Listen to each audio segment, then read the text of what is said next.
Dernière révélation extraordinaire de Maria Sima, la Sainte Messe. Qu'est-ce que les pauvres âmes vous demandent le plus souvent? La Sainte Messe. Le plus souvent, des messes auxquelles nous assistons et des messes que nous faisons célébrer, mais aussi de prier le rosaire, le chemin de croix et d'autres prières. Vous dites qu'elles ont besoin de messes. Pourquoi des messes plutôt que n'importe quoi d'autre? Parce que chaque messe est le renouvellement des souffrances de Jésus et de sa mort sur la croix. À chaque messe, il prie de nouveau pour nous et avec nous, et il s'offre au Père pour nous. Padre Pio, qui souffrait souvent la passion du Christ durant la messe, disait que le monde pourrait plus facilement exister sans le soleil que sans la Sainte Messe. Cette remarque devrait bien nous faire réfléchir et elle est aussi, je crois, prophétique. En allant à la messe, nous nous joignons à Jésus pour sauver le monde de la destruction. Et en allant à Jésus, nous nous sauvons nous-mêmes. La messe est la plus grande de toutes les prières, le plus grand de tous les événements du monde, et pourtant si mystérieux, si petit et si humble. En amenant les pauvres âmes à la messe, nous les aidons d'innombrables façons que nous ne comprenons réellement qu'au ciel lorsque nous serons tous réunis autour de Jésus. Est-ce que toutes les messes auxquelles nous assistons ou que nous faisons célébrer aident les pauvres âmes dans la même mesure? Non. Une messe aide l'âme pour laquelle la messe est offerte dans la mesure où cette âme, si elle était chrétienne, aimait la messe durant sa vie sur terre. Cependant, si l'âme n'était pas chrétienne durant son existence et que par conséquent elle n'en savait rien, le fait d'assister à une messe pour cette âme l'aidera beaucoup plus. Est-ce qu'une messe à laquelle nous assistons ou que nous faisons célébrer pour une personne vivante l'aide autant que pour une pauvre âme? Assister à une messe ou la faire célébrer pour une personne vivante l'aide beaucoup plus maintenant que plus tard. Pourquoi? Parce qu'ici nous pouvons encore recevoir des grâces et que ce n'est plus le cas lorsque nous sommes au purgatoire. De plus, cela contribue beaucoup à protéger cette personne encore parmi nous de tout danger. Existe-t-il une preuve physique que Jésus soit effectivement présent dans l'hostie sacrée? Bien sûr, il existe de nombreuses preuves. On peut lire de nombreux récits de miracles eucharistiques dans l'histoire de l'Église. Simplement, à titre d'exemple, Thérèse Neumann de Konnersreuth n'a consommé que de l'eau et la Sainte Eucharistie durant quelques 36 années, et elle a pris du poids en vieillissant. Il y a aujourd'hui une femme quelque part dans le nord de la France qui ne consomme rien d'autre qu'une hostie consacrée depuis 50 ou 60 ans. Il n'y a pas longtemps, son évêque l'a fait enfermer dans une chambre d'hôpital pour la tester. Elle en est sortie en aussi bonne santé qu'à son arrivée. L'évêque ne faisait que son devoir en exigeant cette épreuve, et elle faisait le sien en obéissant. Jésus permet ces miracles pour montrer à l'humanité qu'il est vraiment le pain de vie. Vous avez également le miracle de l'Anciano en Italie, où il y a plusieurs siècles, une hostie est devenue un morceau de chair et de sang durant les paroles de la consécration. Une analyse a été effectuée récemment dans les années 70 qui a démontré qu'il s'agissait bien d'un morceau de muscle de cœur humain fraîchement prélevé. Un de mes miracles eucharistiques préférés est arrivé à Langewiez, en Allemagne, après qu'on eut volé quelques hosties consacrées dans une église. Le voleur, bien que chrétien, avait accepté pour un peu d'argent d'enlever les hosties et de les remettre à des personnes pour être profanées. Et c'est au cours de ces profanations que les hosties se sont mises à saigner. Choqués et craignant la justice de ce monde, les profanateurs se sont empressés d'envelopper les hosties dans un neige et d'aller les enterrer dans un bois près de la ville de Langewiez. Peu de temps après, un aristocrate polonais dans son carrosse, tiré par 4 chevaux, se trouvait à passer près de ce bois lorsque les bêtes se sont arrêtées net pour s'agenouiller. Jamais les hommes ne parvinrent à les faire se relever et avancer. Même les coups de fouet ne les faisaient pas broncher. L'aristocrate se mit alors à regarder autour de lui, et il aperçut le linge contenant les hosties ensanglantées. La nouvelle se répandit rapidement dans la région, et le prêtre de l'Angevèse conduisit une procession sur les lieux pour sortir les hosties du sol et les retourner dans son église au son des cloches qui carillonnaient. Au cours des siècles, il y a eu des milliers de cas prouvant que Jésus est littéralement et physiquement présent dans l'hostie consacrée, mais l'anciano est simplement un des plus célèbres. Avez-vous connu personnellement Thérèse Neumann? J'ai manqué de la rencontrer à 2 semaines près, mais je suis allé visiter sa tombe. J'étais très malade à l'époque et en la quittant, j'étais de nouveau en parfaite santé. Est-il possible que dans les villes où il y a beaucoup de prières et de messes, les pauvres âmes se rassembleraient plus que dans les villes où l'on prie moins? Oui, absolument. Elles se rapprocheraient de leurs parents qui prient dans l'espoir d'en bénéficier un peu. Les fidèles pourraient surtout les entendre et quelquefois les voir. C'est alors que les prêtres et les chefs religieux doivent informer les fidèles qu'il est normal d'entendre parler des membres de leur famille ou des amis proches qui sont passés de l'autre côté. Dans ce monde sécularisé, entendre des voix est le plus souvent interprété comme un symptôme de maladie mentale, ce qui est clairement l'œuvre de Satan. Bien sûr, la maladie mentale peut faire que l'on entend des voix, et certaines sont aussi l'œuvre du mal. Mais ces voix sont souvent bonnes et par conséquent un grand don. L'idée largement répandue que le fait d'entendre des voix est exclusivement le signe d'une maladie mentale est totalement exagérée et peut faire très mal à beaucoup de braves gens très sensibles. Il faut dans ces cas-là beaucoup de discernement et d'expérience, et la grande majorité des médecins d'aujourd'hui ne connaissent pas suffisamment la matière. Ce sont eux qui devraient aller à la messe et prier beaucoup pour être mieux informés sur les choses divines.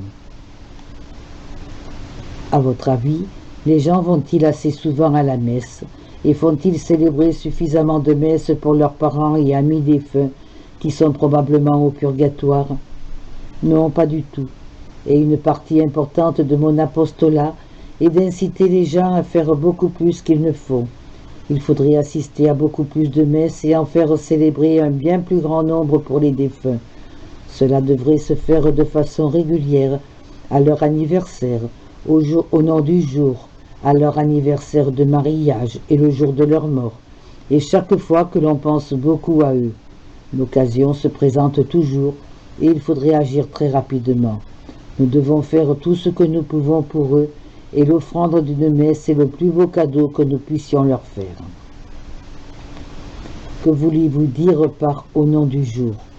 Oh, excusez-moi, d'autres appelleraient ça le jour de leur fête.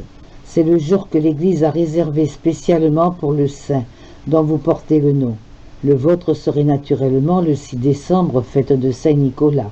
Si l'on apprenait aux enfants à connaître leur saint au lieu de les inonder de cadeaux matériels le jour de leur fête, est-ce que ça ne les aiderait pas beaucoup mieux à les préparer pour la vie? Les anniversaires de naissance sont également importants et on devrait alors insister sur le don de Dieu que représente un enfant plutôt que d'ajouter encore des biens matériels. Le saint du jour leur servirait aussi un peu de modèle.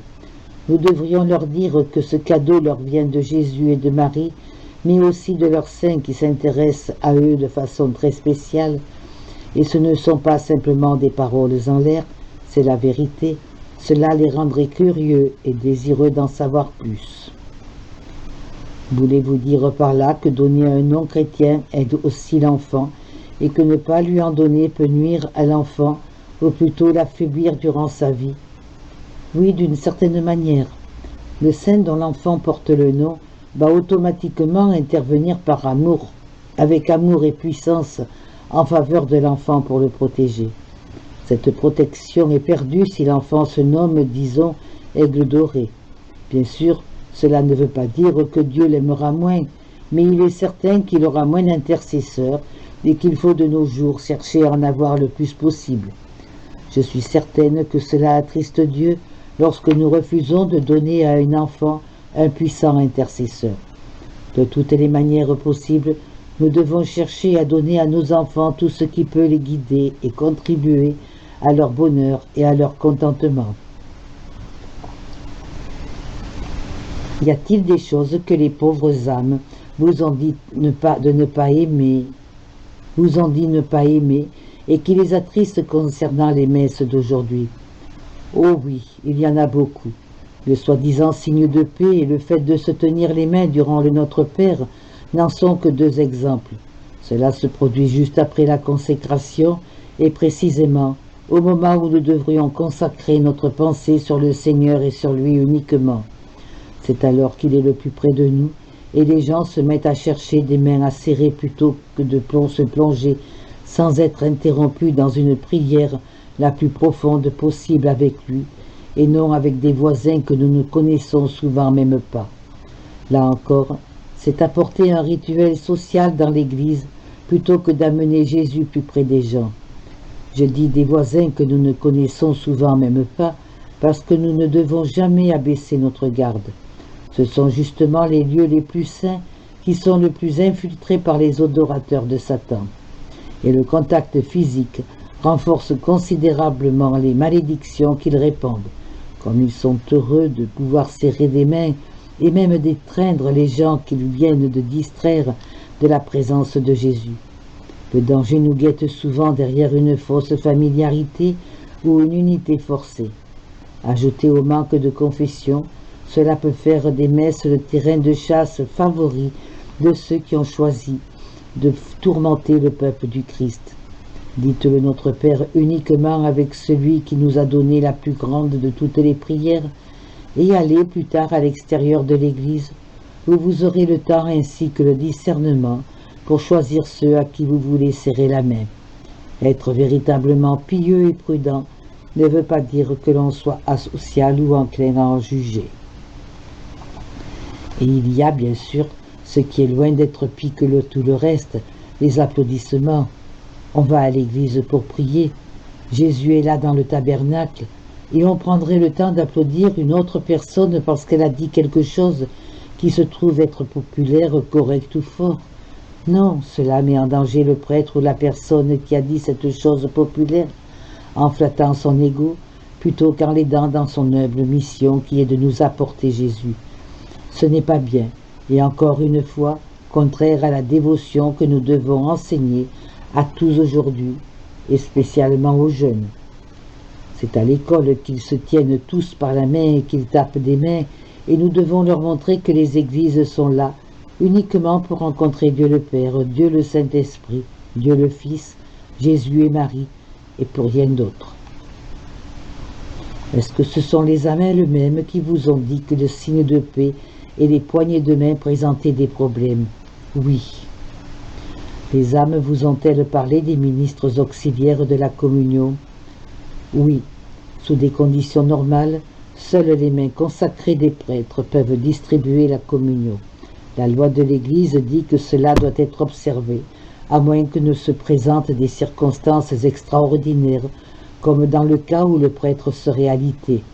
Extraordinaire ne veut pas dire la différence entre le fait d'avoir à attendre 2 minutes au lieu de 10 pour recevoir la communion. Nous devons toujours nous préparer dans la prière avant de recevoir Jésus. Et les gens qui insistent pour que tout soit terminé le plus rapidement possible n'ont aucune idée de l'énormité du privilège de recevoir Jésus en nous et de la source de grâce et de protection que cela représente.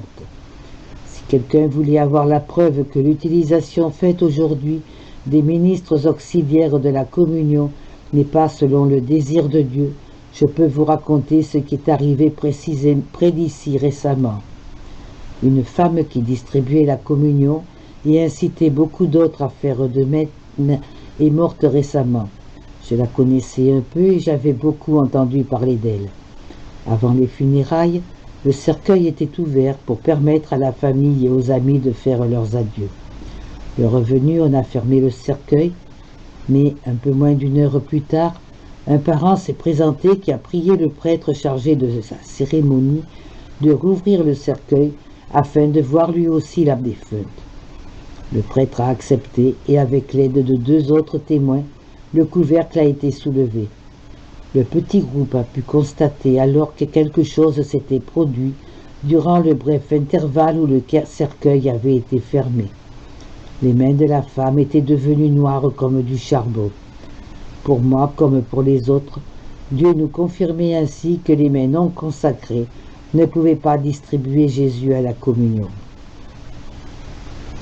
Il y a aussi ce soi-disant autel du peuple, dont l'installation a également ravi Satan.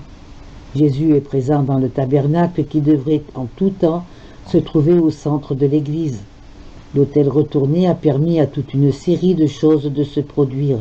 Pour commencer, le fait d'interposer le visage du prêtre entre celui de Jésus et l'assemblée rend beaucoup plus difficile la concentration sur Jésus. Et chacun sait que le visage est le point principal de communication entre les gens. C'est seulement durant l'homélie que l'assistance devrait se concentrer sur le prêtre, ses paroles, son visage. En retournant l'autel, on a mis Jésus en retrait, ce qui a conduit ensuite à le pousser sur le côté pour le déplacer finalement, comme c'est déjà le cas dans les églises modernes, vers une aile séparée, quand ce n'est pas dans une salle à part. Et c'est précisément ce que Satan a toujours voulu, se débarrasser de Jésus. Y a-t-il eu d'autres révélations privées qui allaient dans le sens de ce que vous dites, ce que vous ont dit les âmes sur ces questions? Une apparition mariale que m'a décrite une personne digne de confiance qui était présente quand l'apparition confirme bien ce que disent les âmes. Cette apparition a eu lieu au cours d'une messe, quelques minutes après la consécration. Notre-Dame est venue comme elle le fait toujours à l'heure prévue, mais cette fois sans prier ni parler à la visionnaire. Elle n'est restée que quelques secondes et n'a fait que bénir le petit groupe. Lorsque les personnes présentes ont demandé à la visionnaire pourquoi tout s'était passé aussi rapidement, elle a répondu avec un geste de la main, parce que Jésus se tenait là. Ainsi donc, si Notre-Dame ne juge pas convenable de communiquer avec quelqu'un lorsque notre Seigneur est présent en personne, qui d'autre oserait interrompre notre communication avec lui? Et on a dernièrement rendu public que le 4e avertissement donné à la sœur qui a vu Notre-Dame à Akita, au Japon, concernait la communion dans la main. J'ai été très heureuse de l'apprendre. Selon vous, avec quelle régularité les gens devraient-ils assister à la messe? Tous les jours. Vous êtes surpris? Ne le soyez pas. Si nous voulons être plus près de Dieu, nous devons commencer avec un tout petit peu de discipline par lui réserver du temps. Ne nous a-t-il pas donné sa vie tout ce temps? Ce n'est par conséquent pas trop demandé que de lui en redonner chaque jour une partie.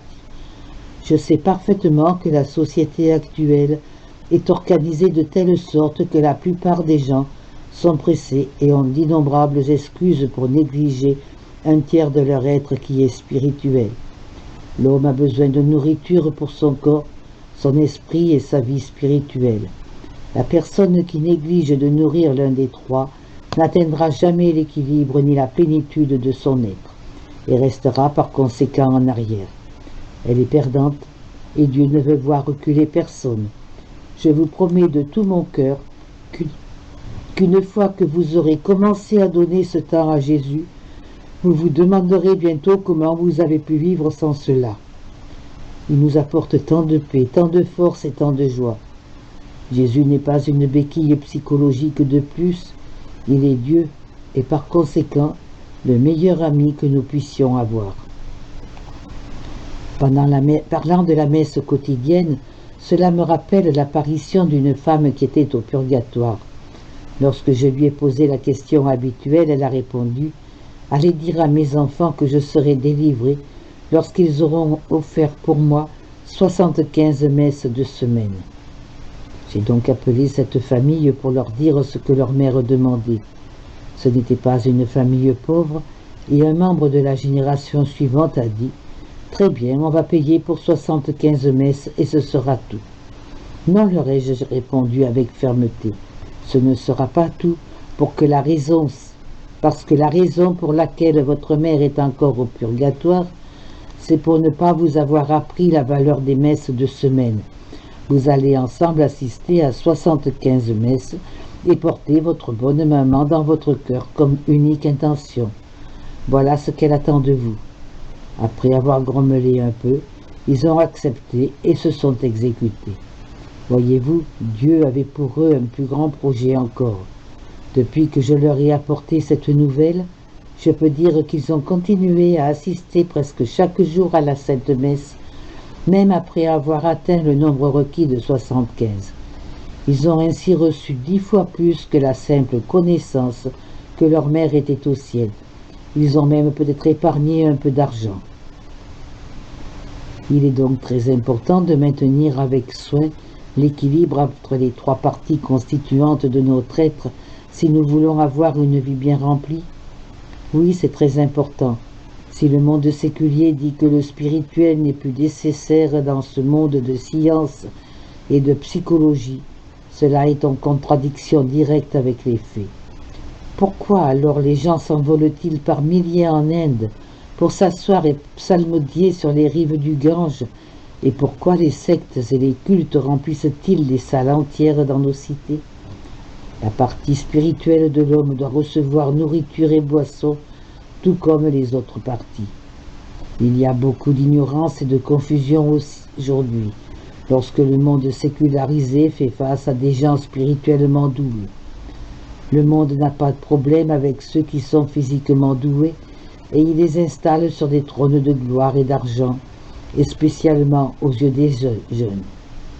Bien ensuite, ceux qui sont intellectuellement doués et qui se chargent de penser pour les masses.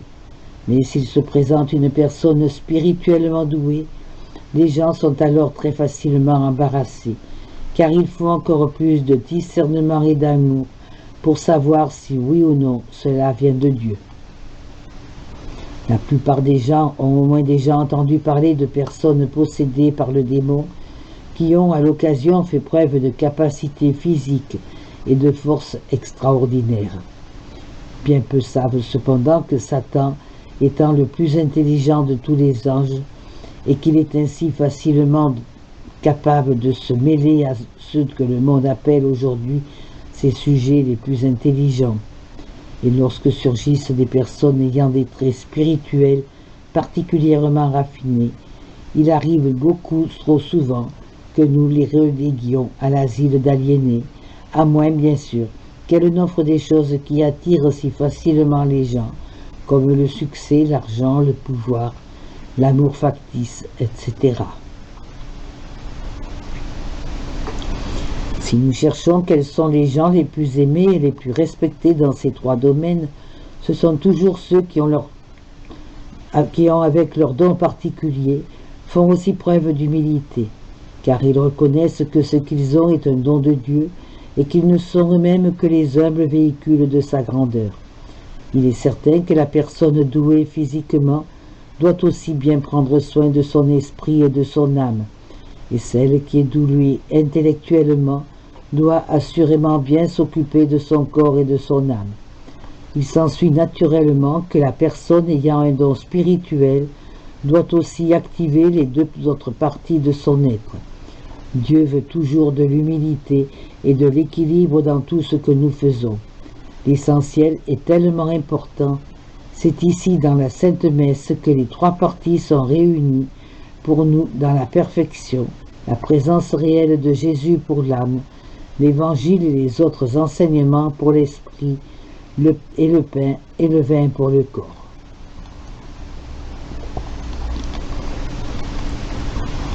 Que se passe-t-il et comment les gens sont-ils affaiblis lorsque le tiers spirituel est négligé? Lorsque cet élément si important reste inactif, la personne se mettra inconsciemment à la recherche d'une béquille, une dépendance sur quoi s'appuyer en remplacement. C'est alors que les gens tombent si facilement dans la drogue, l'alcool et le sexe. Ils se laissent totalement absorber par la recherche de l'argent, du pouvoir, une position dans le monde, ou ils se précipitent dans une secte quelconque qui leur promet la paix et le contentement dans leur dire que leurs leaders sont en communion avec les esprits mauvais. Et la messe, dites-vous, satisfait ce besoin de plus que n'importe quoi d'autre? Oui, sans aucun doute. C'est le moyen le plus puissant que nous ayons pour atteindre Dieu. C'est la prière est la plus puissante que Dieu nous ait donnée. L'amour qu'il a pour nous et son sacrifice total nous parviennent dans la messe de manière incommensurable. Quelle est la meilleure façon d'agir pour nos défunts lorsque nous voulons leur offrir une messe? La chose la plus rapide, la moins aimante et la plus paresseuse consiste à simplement faire une petite offrande de messe que le prêtre inscrira dans son carnet. C'est beaucoup mieux et les preuves sont là pour dire que les guérisons et les délivrances sont beaucoup plus fréquentes lorsqu'un parent ou un ami est présent en position de pénitent, d'assister à la messe pour cette personne. Le mieux pour l'âme est qu'elle ait son nom inscrit dans le livre et que quelqu'un soit là pour intercéder en sa faveur. L'acte est alors complet, intégral, pur et le plus aimant de tous. En ce qui concerne les noms à inscrire dans le livre à l'Église, il est également préférable de ne donner qu'un seul nom par messe à Jésus. Je sais très bien qu'aujourd'hui, le manque de prêtres et par conséquent l'absence de messe peut parfois rendre cela impossible. On donne fréquemment 3 noms de nos jours. Mais alors, qu'est-ce qui nous empêchera d'en inscrire 30 pour une messe? Spécialement, alors que les prêtres ont tellement besoin d'argent, on ne devrait donner qu'un seul nom. J'envoie toutes mes messes au monastère des Carmélites à Fatima, qui non seulement me promet de n'apporter qu'un seul nom par messe, mais qui a aussi grandement besoin d'argent. À ceux qui veulent être consciencieux et bien faire les deux, si on ne peut pas faire autrement, je rappelle que le temps et l'espace ne comptent pas et qu'il n'est pas indispensable d'assister à la messe elle-même où le nom est enregistré. Garder cela à l'esprit permet de résoudre des conflits d'horaire ou des empêchements légitimes dus au manque de temps ou à l'incapacité de se déplacer. Lorsqu'il est question de temps et d'espace, rappelez-vous toujours que Dieu est Dieu. Il m'est souvent arrivé de voir que la guérison est survenue bien avant que la messe ait été célébrée. Et je ne parle pas seulement des pauvres âmes montées au ciel, mais des vivants délivrés de leur fardeau, après accord qu'une messe était nécessaire. Dieu sait dans ces cas-là que l'intention est bonne et que la promesse sera tenue. Jamais Dieu ne veut que l'on souffre une seconde de plus que nécessaire.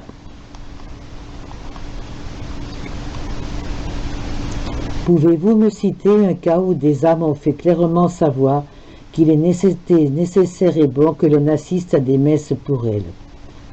Oui, j'ai connu une jeune femme qui voulait faire plus pour les âmes, et lorsqu'elle a demandé à sa mère ce qu'elle devait faire pour elle, sa mère a suggéré d'assister à 2 messes plutôt qu'une chaque dimanche. Et elle l'a fait pendant un certain temps. Le prêtre a bien vite remarqué qu'elle assistait à 2 messes dominicales et il lui a demandé pourquoi. La jeune femme a naturellement répondu qu'elle le faisait pour les âmes. Le prêtre ne pouvait pas comprendre cela et il est allé jusqu'à lui dire que la seconde messe ne serait pas valide et qu'elle perdait son temps.